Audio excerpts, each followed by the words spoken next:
Hi everyone, welcome back to the channel. In today's video I'm taking the Magna home to do some maintenance. As you can see, there's no number plates on the car.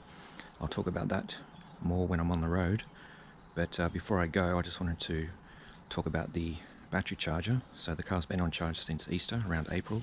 It's now the 1st of November, and it's just been on a trickle maintenance charge since then, so hopefully it will start, but we'll just take a look at that now before we see if it fires up.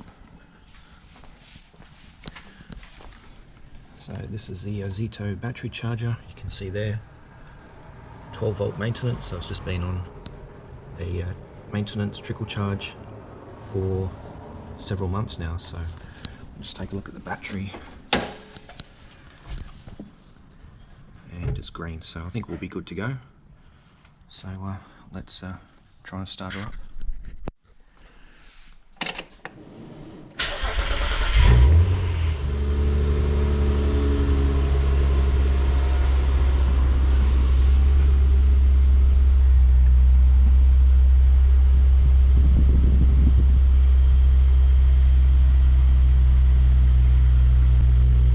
A 10 litre jerry can of fuel because the car's unregistered. I've got a permit, but I don't want to pull into a service station and raise any eyebrows. So once I get out of the garage and down the road, I'll just pull over and put some petrol in it.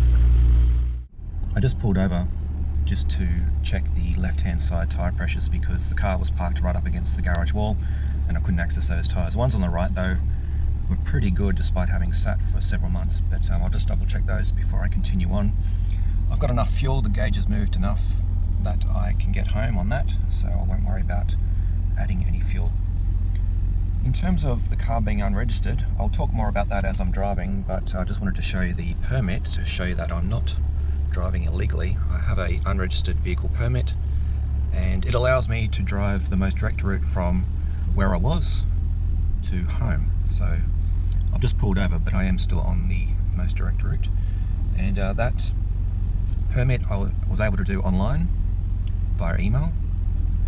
A very helpful person organised that for me. There's a couple of forms to complete: a unregistered vehicle permit as well as a safe use declaration. So you need to declare that your vehicle is safe to drive, and yeah, $32, which includes $5 CTP, because if you have an accident you obviously need to have some kind of insurance there. So yeah, I suppose it is cheaper if you're not driving the car too much. It's obviously cheaper than paying an annual registration fee, which is for this car, you know, around about $800 in total. So yeah, if you just need to drive it to and from a certain location to get a blue slip, which I'm going to do at some point, or just to get it out of storage to bring it home to do some maintenance, which is the reason why I'm doing it today. Yeah, it's a much cheaper option. It is a little bit disconcerting driving around without number plates already. I feel like there's eyes all over me, so I will try and get home as soon as I can. But yeah, if you do get this unregistered vehicle permit, make sure you have it on you in the car in case you get pulled over. And as I said earlier, when I saw the needle on the fuel gauge below empty, it's the reason why I brought fuel, just in case, because I did not want to be pulling into a service station. I just think they will probably hit the red button under the bench.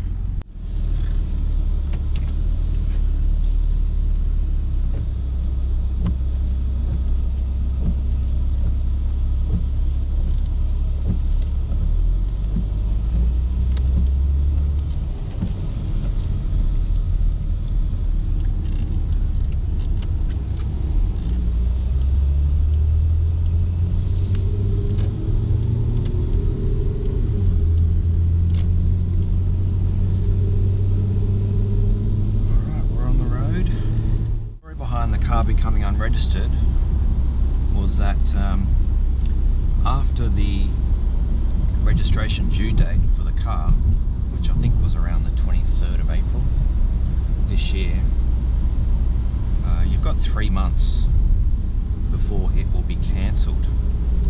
And at that point I had the car in storage with a pink slip, so it could be re-registered, and I simply just forgot about it until 2 days after the expiry, after 3 months. So it was 3 months and 2 days, and I almost had a heart attack because I thought, when that happens, you've got to hand the number plates back in, and I've got personalised plates that were gifted to me a long time ago for my birthday, back when I was in my, I think it was my 20th birthday, I think it was.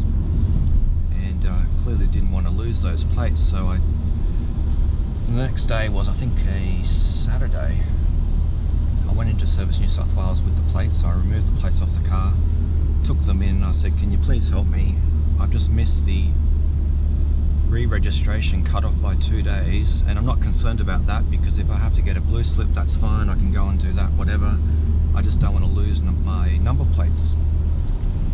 And the lady at the concierge, you know how they kind of triage you to the various services there, she said, oh, I don't know, but we'll see what we can do. But thankfully the lady behind the counter was able to, so she checked her computer and she said, yep, I can put them into storage for you. So I'm very grateful that she could do that, because technically I think once the registration is cancelled, they can't, well, they tell you that they can't do anything. So I was on the internet madly the evening before, just finding out what I can do, and they basically were all saying, no, too late, too bad. So yeah, so my number plates are in storage. That cost around $70 something for a year, so they're safe and sound. I do intend to get the car re-registered soon, maybe over the Christmas break or sometime in the new year. So it was a little bit stressful, because the personalised plates that I have do not require a yearly fee, because I got them decades ago where it was a one-off fee for a personalised premium plate. But to get a plate like that issued today incurs a one-off fee and a yearly fee. So I obviously don't want to pay that if I don't have to. So I managed to avoid that. Yes, I have a storage fee, but again, I mean, it's cheaper than getting the plates reissued. So that is the situation. Car's driving okay. The tyres, these are, well, they were new tyres, so when I got the pink slip done before I put it back into storage around Easter, the guy, you know, he's quite generous, right, because he knows it's an old car, I don't drive it that much, it's got a lot of K's on it, and for the condition it's in, you know, it's pretty good. But he said, look, you have to get new tyres, and I said, okay, that's fine. There is a leak from one of the CV boots, so in bringing the car home, I'm planning to take a look at that more closely, and if necessary, I will replace the 2 CVs and make a video on that. You can buy CVs for this car for around about $200, including delivery on eBay.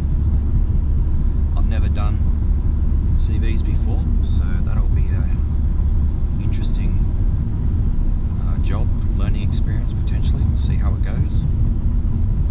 And there's also a leak from the front of the engine, but I had done an oil change back then, and you know, it was clean oil leaking out. But he was mostly concerned about the tyres, so I went and got a pay for 3 get 4 tyres, and they are called Lefen Fit Z30, I think it is. Lefen is a, brakes still work well. They're a Hankook brand, so the tyres are made in Korea, so they're not rubbish. To be honest, this is probably only like the 5th time, not even, that I've actually driven the car on these new tyres, but there was a little bit of a vibration as I was leaving, but that's gone now. But yeah, the car was sitting there for several months, so I guess that is to be expected.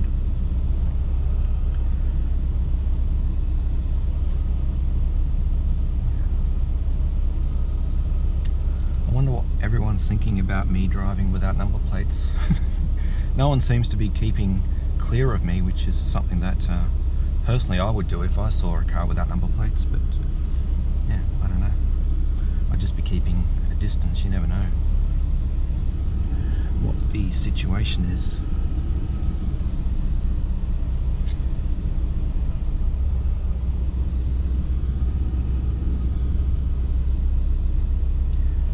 Is there anything else I need to do to the car? Well, not really. I just need to, I mean, I can't do anything about the oil leak. Unless I replace the engine, there's nothing I can do. I can put stop leak in it. There wasn't really much oil on the mats that I had down underneath the car, which I brought home with me because it's going to be at home for a little while. So the oil is not really dripping onto the ground, and I think I've talked about this previously in my previous driving video. As long as it doesn't drip onto the ground in the presence of the mechanic doing the inspection, then it's not a fail. If I do see it drip onto the ground, then it is an automatic fail. So it is dripping down very, very mildly, so it's not really a concern. And between the oil changes, which I do once a year because I don't really drive this car, the oil level never drops. It's a very, very slow leak. Obviously, if you were driving the car more, then you know you are going to be losing a lot more oil, but yeah, there's nothing to be concerned about. It's just ensuring that the engine is clean before you take it in. Yeah, so the main concern is the leak from, I think it's the driver's side CV. So he brought me into the workshop and had it up on the hoist to show me the oil leaks and the CV boot leak. So I'll probably just go ahead and replace the CVs just to get that job done, so it is not called out next time it goes in for an inspection. I mean, this time it'll need to be a blue slip, and from what I understand, I've not done a blue slip before, but it's a little bit more thorough. So I think it'll need to be done simply for that reason alone. If they're going to go over the car with a finer tooth comb, I want to get that sorted out. And for $200, if I can do it myself, it's worth it. Apart from that, the car's driving as it has always driven. Haven't really noticed any difference, any issues, so it's good.